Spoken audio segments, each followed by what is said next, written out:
साधना का आज 184 दिन का प्रथम सत्र, तारीख 7 मई सन 2022, दिन शनिवार।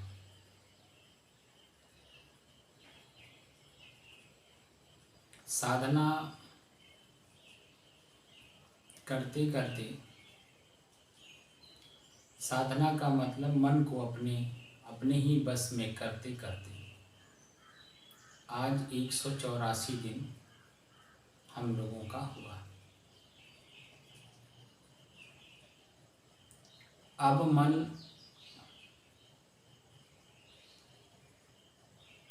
शांत हो जाता है जैसे ही हम लोग इस कक्ष में बैठते हैं। मन पता ही नहीं लगता है कहाँ गया और शांत हो जाता है। 2 घंटे का अभ्यास हम लोगों को पता ही नहीं चलता है कब 2 घंटे बीत गए, क्योंकि मन शांत है और मन को ये पूर्ण विश्वास हो गया है कि हमें यहाँ शांत होना है, हमें क्रिया नहीं करनी है। क्रिया का मतलब चिंतन या चिंता हमें नहीं करना है, बिल्कुल शांत रहना है।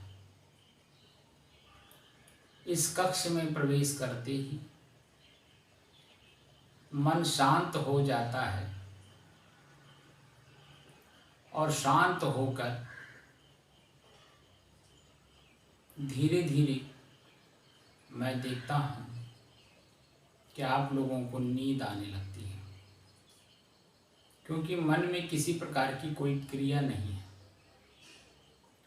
क्रिया का मतलब भय। अगर इस कक्ष में आने से मन को अपनी ही गतिविधियों पर पूर्ण नियंत्रण कर शांत होने की विधि नहीं जानता है, तो दूसरे ही कक्ष में जहाँ जाता है वहाँ आप देखिए, जैसे अपने ही घर में, अपने ही कमरे में अगर टीवी लगा है, आपके परिवार हो, परिवार का कोई सदस्य हो या आप अकेले हो, अगर आपको नींद नहीं आ रही है तो मन गतिवान है। गतिवान का मतलब बाहरी सारी व्यवहार, चिंतन, चिंता से मुक्त होकर जहाँ उसे शांति का अनुभव करना चाहिए वहाँ शांति का अनुभव न करने के कारण वह टीवी ऑन करता है और टीवी ऑन करके उसके दृश्यों को देखता है और देख करके दृश्य जैसा है वैसा मन चिंतित, चिंतन, भावावेश, आवेश, जो भी दृश्य सामने हमारे पड़ता है वह एक पिक्चर है, बनाया हुआ है। इस बात को जानते हुए भी टीवी को जैसे खोलता है इस बात को भूल जाता है और उसमें जो कुछ भी होने लगता है, दिखाई देता है, मनुष्य अपने आप को रोक नहीं पाता, वैसे अपने आप को बना लेता है। भाव आपका बदलने लगता है। टीवी एक मनोरंजन का साधन है, आनंद होने के लिए, सुखी होने के लिए, प्रसन्नचित होने के लिए। हम उस दृश्य को देखकर अपने भाव को बदल कर क्षण क्षण उसमें दृश्य बदलते हैं, चित्र बदलते हैं। हम अपने आप को वैसा मान लेते हैं और वैसा मान करके अपने भाव में परिवर्तन ला लेते हैं और वह परिवर्तन ही हमारे जीवन का दुख सुख का कारण बनता है।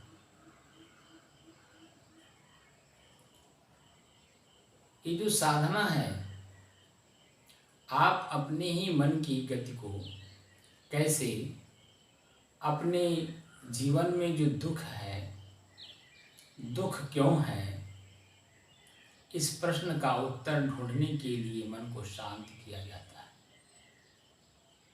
सुख कुछ नहीं है। सुख वास्तव में किसी वस्तु का, किसी स्थान का, किसी व्यक्ति विशेष का नाम नहीं है। सुख और दुख स्वयं मन की गति का चाल, स्वयं मन की गति है। गति कहते हैं चाल को। और ये मन स्वयं अपने आप में दुखी सुखी होता है। और मैं चेतन, जो इस शरीर को चलाने वाला मालिक, शरीर का ड्राइवर, उसे भी हम दुखी सुखी किए रहते हैं। क्योंकि सबका जनैया चेतन है, सबका जानने वाला, सबका उपभोक्ता और सबसे परे स्वयं शांत स्वरूप है। लेकिन अपने शांत स्वरूप का स्वयं अपने आप में बोध यानी ज्ञान न होने, जानकारी, ज्ञान माने जानकारी न होने के कारण हम मन के हाथ बिक कर अपने ही जीवन में दुख सुख का अनुभव करते हैं, जो कि दुख सुख कुछ है नहीं। अभी वर्तमान समय में हम लोग मन को साधने के लिए 2 घंटे तक के लिए बिल्कुल बैठे हैं। मोबाइल बंद है, टीवी बंद है। हम अन्य लोगों से अपने आप को अलग करके एक शांत एकांत कमरे में बैठ कर के अनुभव करने के लिए बैठे हैं। आप अपने को रीड करिए, अपने आप को पढ़िए और देखिए सुख क्या है। मन आपका शांत है। आपके मन में किसी भी प्रकार का कोई शब्द मन में नहीं है, कोई चिंतन नहीं है, कोई चिंता नहीं है। ये वर्तमान की स्थिति ही आपको सुख का अनुभव करा रहा है। एकदम ये अनुभूति का विषय है। शरीर आपका प्रफुल्लित है, प्रसन्नचित है, आनंदित है, सामान्य है, जैसा भी है आपको स्वयं अनुभव करा रहा है। अभी इसी में 2 घंटे के बीच में ही किसी प्रकार का कोई चीज़ आ जाए सामने, आँख से कोई ऐसी चीज़ दिखाई दे दे, आपके मन में भय पैदा हो, कान से कोई ऐसा शब्द सुनाई दे दे जिससे आपके मन में भय पैदा हो, तो जैसे या आप क्रिया तो करेंगे नहीं, भोजन करेंगे नहीं, तो जीभ का स्वाद तो मिलेगा नहीं। लेकिन ये 2 चीज़ें आपके जीवन में है। वर्तमान में आपका शरीर, इस कमरे में तापमान गर्मी का है, वर्तमान समय तापमान अधिक है। आपके शरीर में अभी गर्मी शुरू होगा या शुरू हो गया है, पंखा नहीं चल रहा है, तो आपको एक अलग सी अनुभूति करा रहा है। अभी जैसे ही आपका शरीर समय व्यतीत होते होते पसीना से लथपथ हो जाएगा और जैसे ही पंखा ऑन किया जाएगा, आपके शरीर में आपको एक सुख की अनुभूति हल्की सी होगी। अनुभव करने वाला कौन है? इन दोनों चीजों का अनुभव करने वाला कौन है? मन तो एक साधन है। इस साधन का उपयोग करने वाला कौन है? इस साधन का उपयोग करने वाला आप स्वयं चेतन। चेतन का मतलब चौकन्ना रहना, हमेशा अपनी चीजों पर ध्यान रखना कि कहीं इसमें किसी प्रकार की कोई विकृति ना आने पाए। अंग्रेजी में इसे एनर्जी भी कह सकते हैं, हिंदी में इसे ताकत कह सकते हैं, बल कह सकते हैं। आँख को बल कहाँ से मिल रहा है? जो आँख है, ये दृश्य को देखता है, इसे बल कहाँ से मिल रहा है देखने के? कान शब्द को सुनता है, इसे बल कहाँ से मिल रहा है? हाथ पैर जो कुछ भी मेरे शरीर में है उसे बल कहाँ से मिल रहा है? ताकत कहाँ से मिल रही है? उसको एनर्जी कहाँ से मिल रही है? जब इस चीज को ढूंढने का प्रयास करेंगे तो देखेंगे कि जो एनर्जी है मूल रूप से वह स्वतः आप चेतन का है, लेकिन चेतन अपने आप को कब से भूला है कुछ पता नहीं है। इसी की जानकारी स्वयं अपने आप में प्रैक्टिकल यानी प्रज्ञा जगाकर हमारे भारत के ऋषि मुनि संत महात्मा इसका अनुभव किया। अनुभव करने के बाद जो उनके पास वर्तमान समय में शिष्य शाखा लोग आए, जीव आए, चेतन आए, उनको शब्दों के माध्यम से, भाव के माध्यम से, क्रिया के माध्यम से उस चीज को अनुभव करने की प्रेरणा दी। इसको स्वयं में अनुभव करो। अनु माने पीछे, भाव माने उत्पन्न होना। प्रयोग करने के बाद जो ज्ञान उत्पन्न होता है वही असली ज्ञान होता है, उसे प्रज्ञा कहा जाता है। ज्ञान अंग्रेजी में थ्योरी कहते हैं।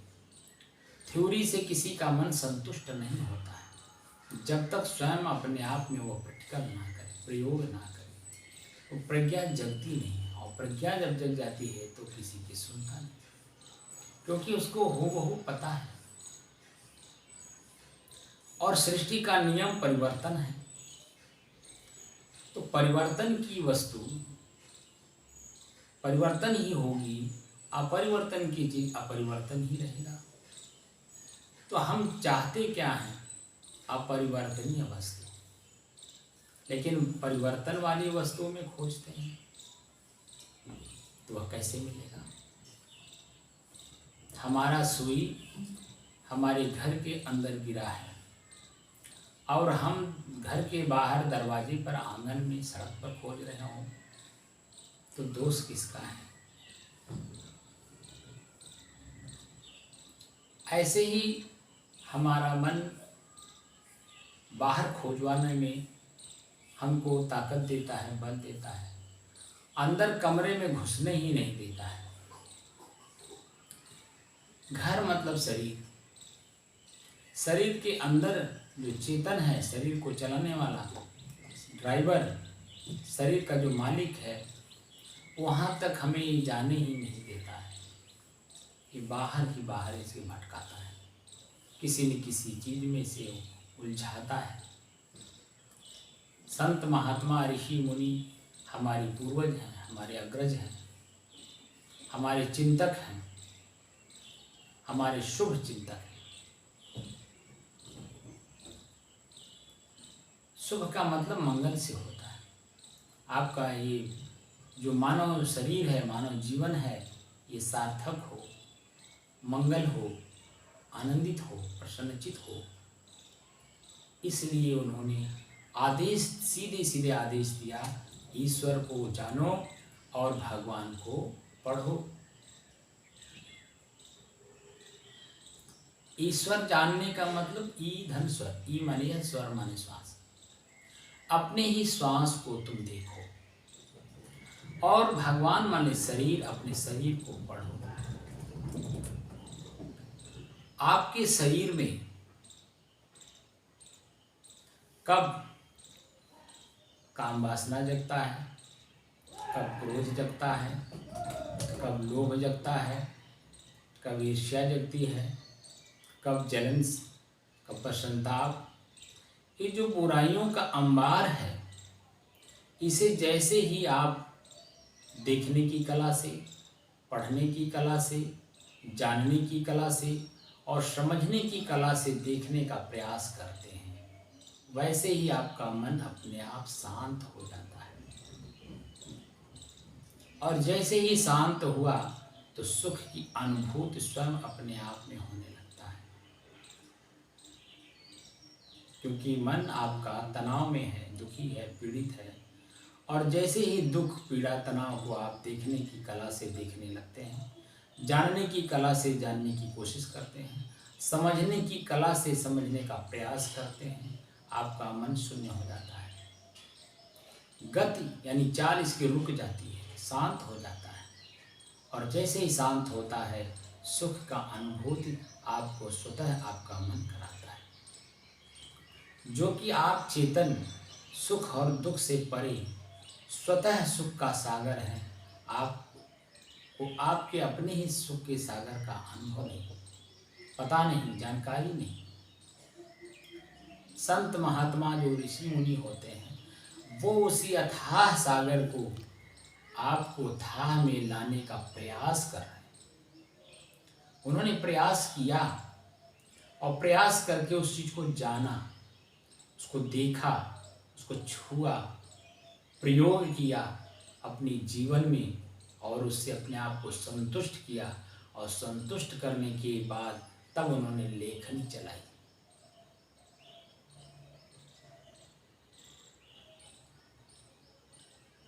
वेद, श्रुति, स्मृति, उपनिषद, शास्त्र, ये सब उनकी लेखनी है। उनकी लेखनी को हम वास्तव में सिर्फ मन के द्वारा पढ़ते हैं, आचरण में उसे उतारने का प्रयास नहीं करते हैं। या जो उसको पढ़ाने वाले लोग हैं, वह स्वयं या तो आचरण में नहीं है, या तो डर बस, भय बस, परिस्थिति बस, वो उसे आचरण में उतरवाने में कामयाब नहीं है। कहीं न कहीं किसी न किसी रूप में भय है। और भय मुक्त जब तक स्वयं हुआ नहीं जाएगा, तब तक अपने ही जीवन में उसे आचरित करने में और उसका स्वयं में अनुभव करने में हम सफल नहीं होंगे। जब हम स्वयं अपने आप में तृप्त नहीं हैं, संतुष्ट नहीं हैं, हम उस बात को कैसे किसी के सामने रखें? क्योंकि हम खुद संशय में हैं। हमारी संशय मिटी नहीं, हम दूसरे के सामने कैसे रखें? क्योंकि शंका है, संशय है, क्योंकि हमने देखने की कला से नहीं देखा, जानने की कला से नहीं जाना, पढ़ने की कला से नहीं पढ़ा। और जब देखने, जानने, पढ़ने और समझने की कला का प्रयोग नहीं किया, तो हमारा मन संतुष्ट कैसे होगा, तृप्त कैसे होगा? और जब तृप्त नहीं होगा, तब हम किसी के सामने बोल कैसे पाएंगे?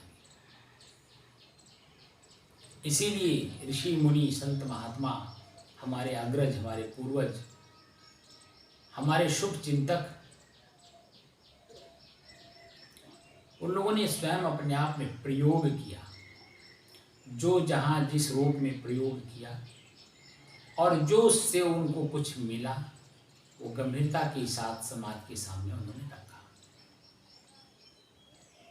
अब आप देखते होंगे कि धर्म के नाम पर अनेकों पंथ, अनेकों स्थान, अनेकों प्रकार के ज्ञान हमारे समाज में चल रहा है, जो कि मूल है स्वयं को जानना। हम स्वयं को जानना नहीं चाहते, परिवर्तन की चीज़ों को हम देखना चाहते हैं। और परिवर्तन एक पल, एक सेकंड चलते ही रहने का नाम है। सूरज उगा, धीरे धीरे, पल पल, तिल तिल, और बढ़ता बढ़ता दोपहर हो जाएगा, दोपहर से तीसर पार होगा, तीसर पार से शाम होने लगेगा, अपने आप को ढलने लगेगा, रात्रि हो जाएगी। ये प्रक्रिया चल रही है, हम इसे जान नहीं रहे। ये प्रकृति का अपना स्वयं का नियम है, अपने नियम में चल रहा है। परिवर्तन उसका नियम है। अगर परिवर्तन ना हो तो आपका ही शरीर जहाँ है वहीं जाम हो जाएगा, वहीं स्थिर हो जाएगा। बच्चा है, बच्चा ही रह जाएगा, कौमार है तो कौमारे रह जाएगा, जवान है तो जवाने रह जाएगा, अधेड़ है तो अधेड़े रह जाएगा,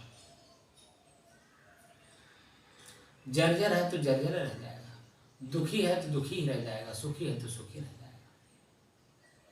लेकिन परिवर्तन है तो जो आज दुखी है वो कल सुखी है, जो कल सुखी है वो परसों दुखी है। ये सृष्टि का नियम है, चलते रहना, सरकते रहना, परिवर्तन होते रहना। तो परिवर्तन की वस्तु को आप स्थिर करने का प्रयास ना करें, सिर्फ उसे देखें दृष्टा और साक्षी भाव में। सुख और दुख की वेदना और संवेदनाओं के आधार पर जब हम किसी चीज को देखते हैं तो उसमें जो दृश्य देखने की कला, जैसे आँख खुला, दृश्य सामने पड़ा, हमारे मन में परिवर्तन क्या आया, हम अपने मन के परिवर्तन को देखें। एक पल, एक सेकेंड, एक मिनट, एक घंटा, एक दिन, एक हफ्ता, एक महीना, एक साल, आप देखें, इसे देखने का प्रयास करें, आपको परिवर्तन दिखाई देगा। आपके शरीर की गति पल पल, मिनट मिनट कैसे परिवर्तन होता है, किस किस रूप में परिवर्तन होता है, आप पढ़िए, उसे देखिए, उसे जानने का प्रयास करिए। आपका मन स्वतः शांत होता चला जाएगा, क्योंकि परिवर्तन की चीज को आप स्थिर कर नहीं सकते। अगर आपको स्थिर करना है तो बहुत मेहनत करना पड़ेगा,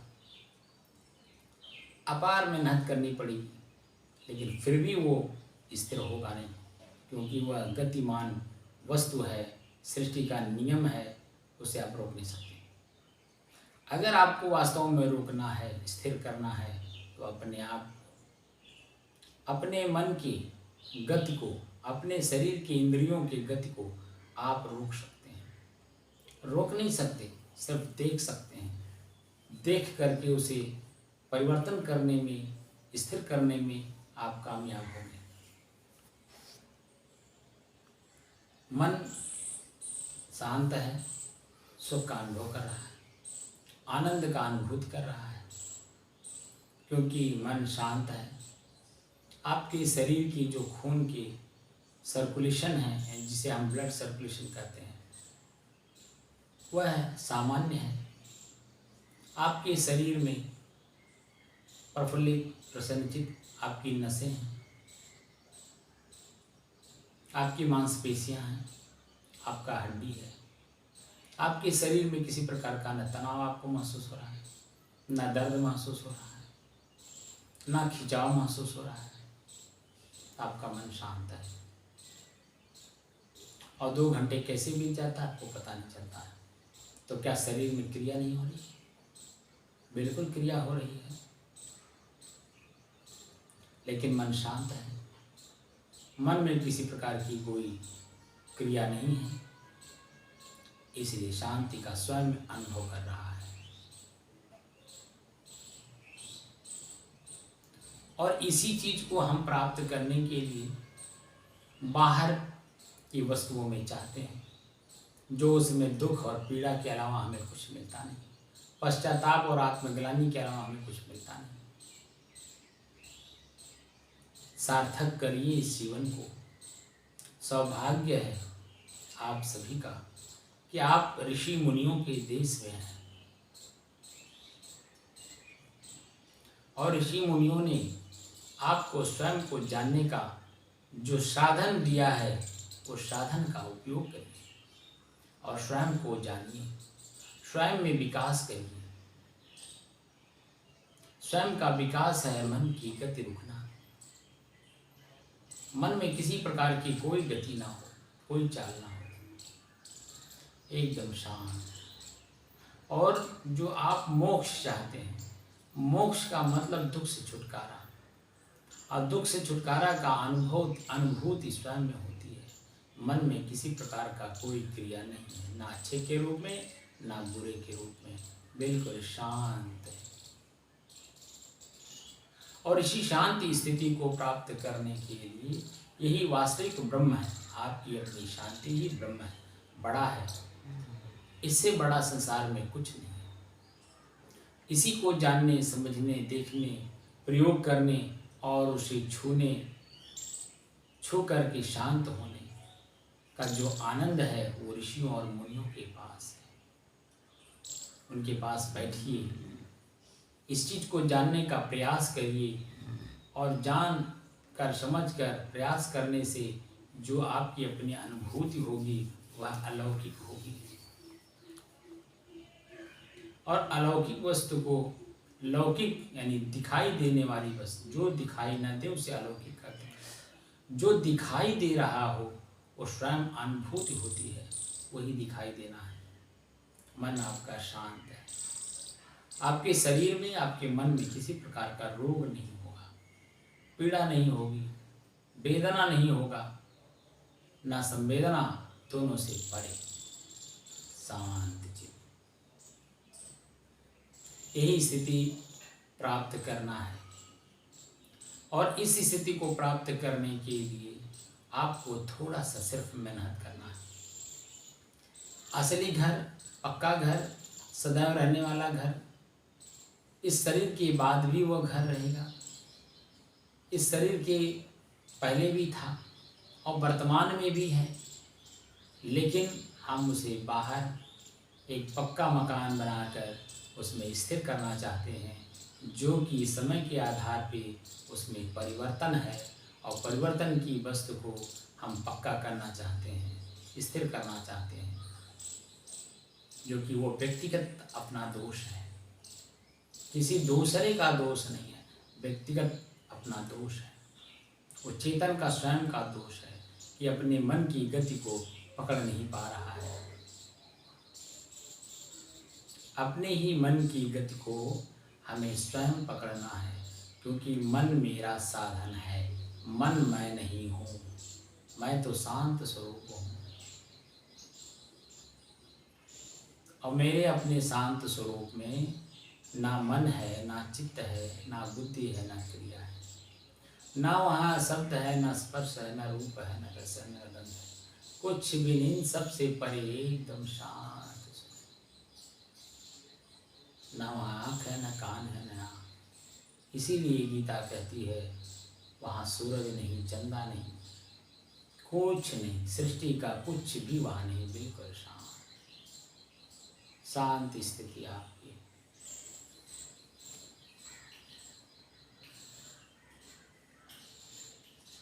अपने शांत स्थिति को जानने के लिए ही ये साधन का उपयोग कराया जा रहा है। आप सभी लोग इस साधन का उपयोग करिए, धीरे धीरे अंदर जाइए और अंदर जा कर के अपनी वस्तु को स्वयं जान लीजिए, समझ लीजिए और उसका प्रयोग करके स्वतः वही हो जाइए। ये मेरी शुभकामना है। साहिब बनने की साहिब।